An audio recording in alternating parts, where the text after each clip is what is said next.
시편 105편 12절부터 23절까지 한 절씩 교독하겠습니다. 그때 그들의 사람 수가 적어 그 땅의 나그네가 되었고 이 족속에게서 저 족속에게로 이 나라에서 다른 민족에게로 떠돌아 다녔도다. 그러나 그는 사람이 그들을 억압하는 것을 용납하지 아니하시고 그들로 말미암아 왕들을 꾸짖어 이르시기를 나의 기름 부은 자를 손대지 말며 나의 선지자들을 해하지 말라 하셨도다. 그가 또 그 땅에 기근이 들게 하사 그들이 의지하고 있는 양식을 다 끊으셨도다. 그가 한 사람을 앞서 보내셨으며 요셉이 종으로 팔렸도다. 그의 발은 착고를 차고 그의 몸은 쇠사슬에 매었으니 곧 여호와의 말씀이 응할 때까지라. 그의 말씀이 그를 단련하였도다. 왕이 사람을 보내어 그를 석방하며 뭇 백성의 통치자가 그를 자유롭게 하였도다. 그를 그의 집의 주관자로 삼아 그의 모든 소유를 관리하게 하고 그의 뜻대로 모든 신하를 다스리며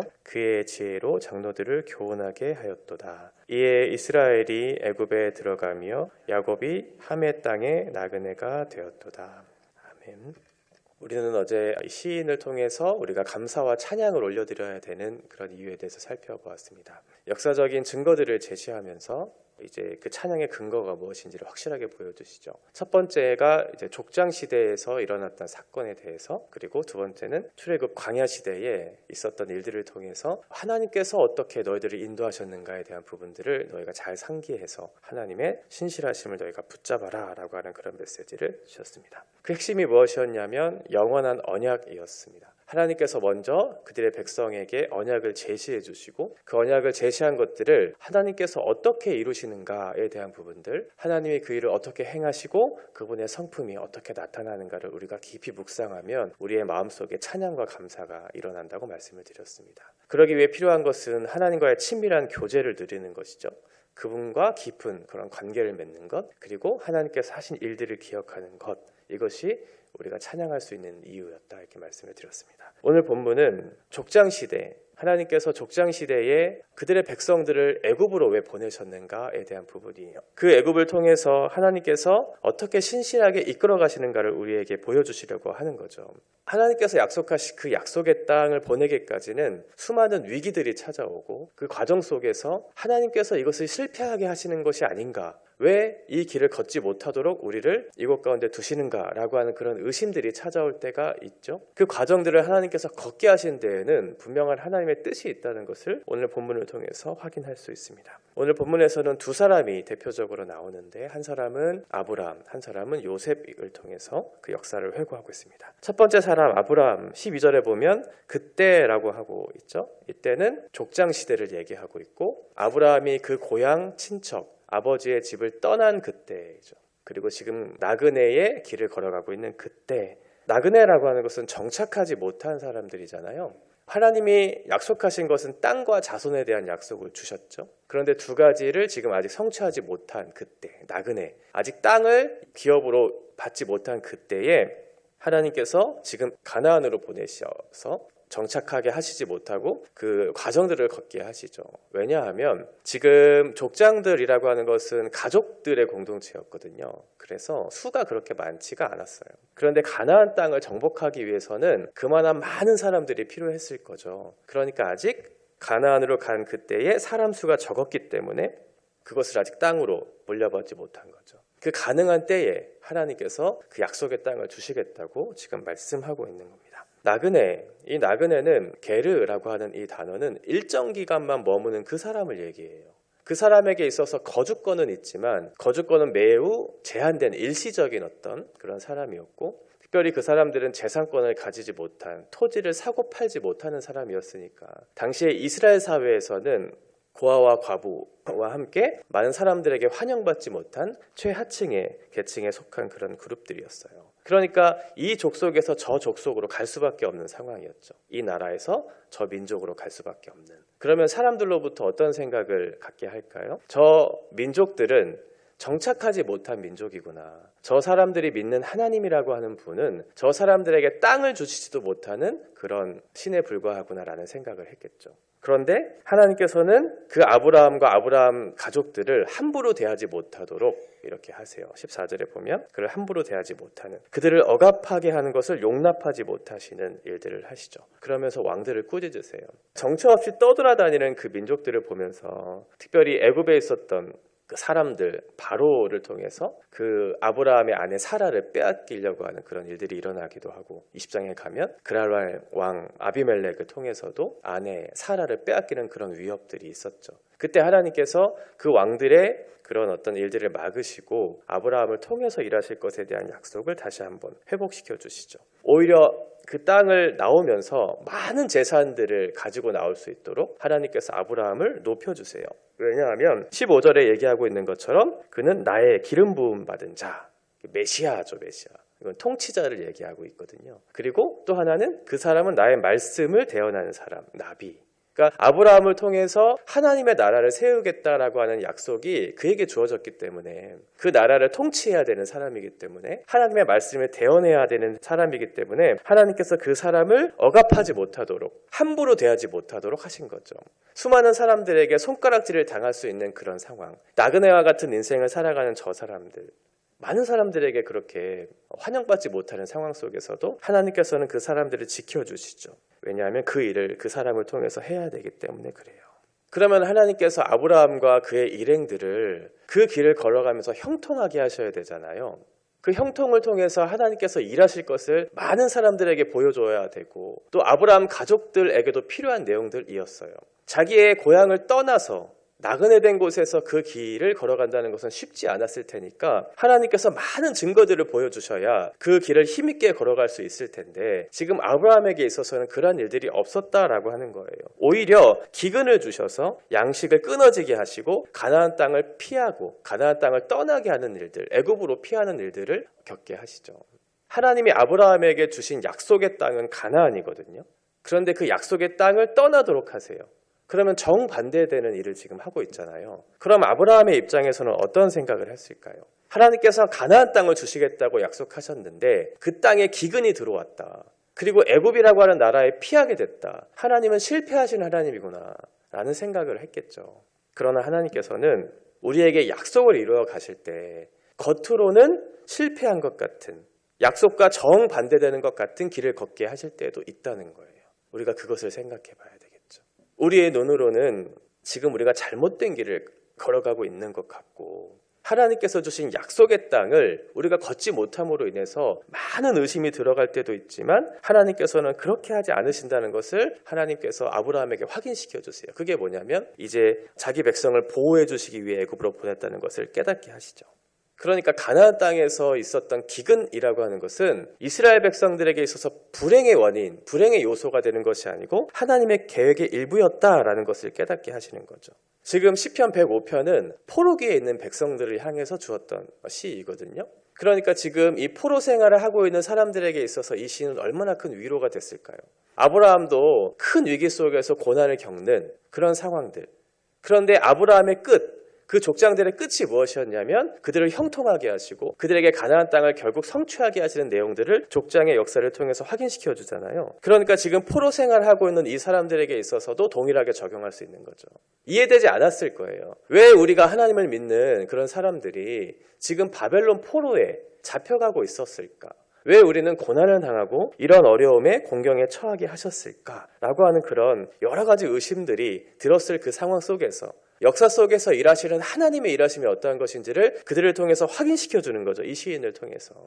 지금 포로 생활을 하고 있지만 우리가 하나님의 언약 안에 있다는 사실, 그리고 그 언약 안에 있는 사람들은 반드시 회복을 주실 것에 대한 약속이 있다는 것을 지금 시인을 통해서 알려주고 있는 거죠. 이것은 단순히 포로 생활에 있는 사람들에게만 적용할 수 있는 문제는 아니고 우리들에게도 똑같이 적용해 볼 수 있어요. 우리는 지금 종이 되거나 포로가 된 사람들은 아니지만 이 땅을 살아가는, 결국은 하나님의 나라라고 하는 유업을 받을 언약 백성인데, 그런데 언약 백성으로서 받을 수 있는 여러 가지 그런 유익들이 우리 가운데 없는 것 같은 그런 생각들이 들 때도 있잖아요. 내가 하나님을 믿고 예수 그리스도를 따라간다라고 하는 그런 믿음의 고백을 삶을 살아가는데 왜 나에게 이런 고난이 주어질까? 사람들은 건강하고 또 행복하게 부유하게 살아가는 것 같은데 나는 예수를 믿는데 왜 건강도 또 경제적인 어려움도 때로는 관계적인 어려움도 우리 가운데 찾아오는가라고 하는 그런 생각들을 하게 될 때도 있잖아요. 그런데 하나님께서는 그 과정들을 우리에게 거저주신 것이 없다는 거예요. 그 과정을 통해서 우리의 각 개인의 삶에 대한 계획이 있으시다는 것과 그리고 우리 우면동교회와 이 조국교회 위에 하나님께서 세우신 계획들이 있다는 것을 우리의 눈을 들어서 볼 수 있어야 되겠죠.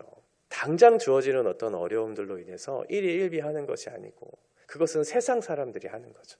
당장 무엇이 주어졌으면 기뻐하고 무엇이 없으면 슬퍼하고 이것이 우리의 인생이 아니고 하나님께서 우리의 인생을 다스려 가시는 과정 속에 하나의 퍼즐을 맞출 때는 당장 우리는 큰 그림을 보지 못하면 그것을 맞추지 못하지만 하나님께서 보시는 큰 그림 속에는 그때 필요한 것들이 있었다라는 것을 확인시켜 주죠. 우리의 인생들을 돌아보면 그런 일들이 있잖아요. 그때 당시에는 너무나 힘들고 이해되지 않는, 해석되지 않는 일들이 너무나 많았지만 결국은 그것을 통해서 하나님께서 나에게 이 좋은 것들을 주시려고 하셨구나라는 것을 깨닫게 될 때가 있어요. 그러니까 이스라엘의 역사를 보면서 우리도 깨닫는 일들이 필요한 거죠. 그러면서 두 번째 사람 요셉을 통해 그 하나님의 일이 구체적으로 어떠한 내용인지를 가르쳐 주세요. 17절에 보면 그 사람은 요셉, 야곱의 가장 사랑받는 그런 사람이었죠. 그런데 형들의 미움을 받아서 애굽으로 팔려가는 그런 일들을 겪게 돼요. 그런데 애굽에서 종살이하는 그때에도 억울한 누명을 당하게 되죠. 친위대장 보디발의 아내의 유혹에 넘어가지 않으려고 그렇게 자기를 잘 처신했었음에도 불구하고 그 아내의 모함으로 인해서 옥에 갇히는 일들이 일어나요. 요셉은 잘 이해되지 않았겠죠? 형들의 그런 시기, 질투로 인해서 애굽이라고 하는 곳에 팔려갔고 그리고 하나님 앞에서 정직하게 살려고 하는 그런 모습을 보였는데 오히려 모함을 받아서 옥에 갇히는 일들이 일어나고 있다는 거예요. 잘 이해되지 않았을 겁니다. 그런데 요셉은 19절에 보고 있는 것처럼 하나님의 말씀이 응할 때까지 그것을 기다리게 하셨어요. 그리고 그 말씀이 응했을 때 비로소 하나님의 계획을 깨달았던 것이죠. 감옥에서 그저 두지 않으셨어요. 왕궁의 업무를 맡았던 술 맡은 관원장을 만나게 하셨죠. 떡 굽는 관원장을 만나게 하셨어요. 이게 하나님의 섭리라고 하는 거죠. 그 사람을 만나서 그 사람들이 꿈꿨던 것들을 바르게 해석하는 일들을 통해서 결국은 바로가 꿈꿨던 그 꿈을 바르게 해석해서 어떻게 돼요? 그 큰 나라, 가장 강성한 그 나라의 두 번째 그 권력을 차지하게 되죠. 이게 하나님의 계획이었다라고 하는 거예요. 지는 것 같고 안 되는 것 같고 실패한 것 같은 억울한 것 같은 그때에 하나님께서는 당신의 때와 당신의 방법으로 일하고 있다는 사실, 그때 하나님께서 높여주시는 방법을 통해서 이스라엘에게 계획하신 그 일이 무엇인지를 요셉을 통해 가르쳐 주시고 있는 것이죠. 그때 요셉은 하나님의 계획을 깨달았어요. 그 총리가 된 이후에 기근이 일어나잖아요. 하나님께서 기근 때문에 당신의 백성들을 구하시기 위해서 나를 이곳에 보냈구나. 한 사람의 고난을 통해서 많은 사람들에게 유익을 주는 그 일을 나를 통해서 하시고 있구나. 이게 바로 예수님이잖아요. 요셉이 했던 그 길은 바로 예수님이 걸어가실 그 길을 예표적으로 보여주고 있거든요. 한 사람이 고난을 당했어요. 억울한 일을 당하고 있어요. 이해되지 않아요.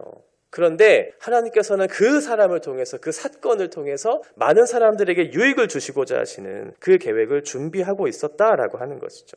우리들 역시 그 사역을 이어받은, 예수님의 사역을 이어받은 사람으로서 때로는 고난을 당하기도 하고 이해되지 않는 삶을 살아가야 될 때도 있고 많은 사람들에게 오해를 당할 때도 있어요. 나는 정직하게 행했는데, 나는 하나님 앞에 바르게 살려고 노력했는데 많은 사람들에게 오해를 받기도 하죠. 그러면 억울하죠. 그러나 하나님께서는 그 사람들을 억울한 자리에 내버려 두지 않으시고 반드시 하나님의 때와 방법으로 그 사람을 높여주세요. 그리고 그 사람을 인쳐주세요. 이게 하나님의 방법이죠. 우리가 복음을 전하기 위해 이 땅을 살아가는 그 부르심을 받은 사람들이죠. 복음을 전하다 보면 수많은 어려움들에 직면하게 돼요. 많이 손해봐야 될 때도 있고 사람들로부터 손가락질을 당해야 될 때도 있는 그런 현실을 마주하게 되죠. 그래서 두려운 마음이 들어요. 내가 이것을 포기할까? 내가 왜 굳이 많은 사람들로부터 손가락질을 당하면서 이 일을 걸어가야 할까라는 그런 생각들이 들기도 하죠. 오늘 우리 청년들이 저녁에 모여서 복음 노방전도를 위해서 또 한 번 모이거든요. 아마도 많은 오해들이 있을 것이고 많은 실패와 많은 좌절이 있을 것으로 예상이 돼요. 그럼에도 불구하고 우리가 그 복음을 전하는 이유는 무엇이냐면 우리에게 주신 그 복음이 너무나 소중하고 그것을 통해서만 사람을 살릴 수 있다는 사실을 알기 때문에 우리가 그 억울한 일, 오해의 자리, 때로는 많은 사람들에게 손가락질을 당하는 그 자리로 우리가 나아가는 것이죠. 하나님께서 우리를 나그네로 부르셨어요. 나그네는 이 땅에 소망을 두고 살아가는 사람들이 아니죠. 본향을 기다리면서 이 땅에 그 본향을 준비하는 사람들이 바로 나그네예요. 예수님께서도 그렇게 사셨죠. 마태복음 25장 35절에 보면 내가 줄일 때 너희가 먹을 것을 주었고 내가 목마를 때 너희가 마실 것을 주었다. 내가 나그네 됐었을 때 네가 나를 영접하였다 이렇게 말씀하셨거든요. 예수님의 삶이 그랬다라고 하는 거예요. 예수님은 이 땅에서 많은 것들을 누리고 많은 사람들에게 칭찬받는 삶을 살기보다는 내가 죽어 썩어서 내가 희생해서 내가 섬겨서 많은 사람을 살리는 일을 더 가치롭게 생각하셨죠. 내가 오해받고 내가 많은 사람들에게 핍박받고 고난당하고 그 일이 나에게 쉬운 일은 아니었지만 더 가치로운 일이 있었기 때문에 그것을 묵묵히 참아낼 수 있었고 하나님께서 신실하게 그 모든 것들을 이루실 것에 대한 믿음이 있었기 때문에 그 일을 감당했던 것이죠. 우리도 하나님의 나라를 유업으로 받을 사람으로서 이 땅에 준비하면서 그 길을 걸어가야 되겠죠. 하나님의 섭리 가운데 있다는 사실을 우리가 기억하고 우리의 인생을 다루어 가실 그 신실하신 하나님을 기대하면서 오늘을 사는 것이 우리의 주어진 자리입니다. 약속이 실행될 것 같지 않고 여러 차례 위기가 있을 것이 분명하지만 그럼에도 불구하고 하나님께서는 결국 약속을 성취하고 계시기 때문에 그래요. 왜 하나님께서 때로 이해되지 않는, 해석되지 않는 이 자리로 우리를 부르셨는가? 오늘 그 말씀을 잘 묵상하셨으면 좋겠습니다. 하나님께서 왜 이 자리에, 왜 이 상황을 맞이하게 하셨는가? 왜 이 사람을 만나게 하셨는가? 나에게 이것을 통해서 하시고자 하시는 일들이 무엇인가를 묵상하는 시간이 될 때 그 시간이 우리에게 유익이 되고 하나님에 대한 소망을 붙잡고 살아가는 자리가 될 거예요. 로마서 8장 18절의 말씀처럼 생각하건대 현재의 고난은 장차 우리에게 나타날 영광과 비교할 수 없도다. 죄와 사망의 권세가 이기는 것 같지만 결국은 언약을 통해 일하시는 영원한 승리가 우리에게 있다는 사실을 기억하면서 우리에게 주신 한 날, 한 자리 속에서 주님을 깊이 묵상하고 그분의 섭리 가운데 있다는 사실로 인해서 우리가 믿음으로 반응하는 그런 복된 시간들을 보내시기를 바랍니다. 기도하겠습니다. 신실하신 하나님, 하나님의 백성으로 부름받은 성도의 삶을 살 때 때로 해석되지 않는 고난과 어려움이 찾아올 때도 있습니다. 가나안으로 가야 할 것 같은데 하나님께서는 애굽으로 보내시고 애굽에서 억울한 일을 당하는 것 같은 그런 일들이 참 많은 것 같습니다. 그러나 이 모든 과정 속에 하나님의 계획이 있다는 사실을 우리로 신뢰하게 하옵소서. 약속에 신실하신 그 하나님을 깊이 묵상하는, 그래서 주님이 주신 소망과 그 즐거움과 그 믿음을 따라 사는 그런 복된 인생들 될 수 있도록 우리와 함께하여 주옵소서. 예수 그리스도의 이름으로 기도하옵나이다. 아멘.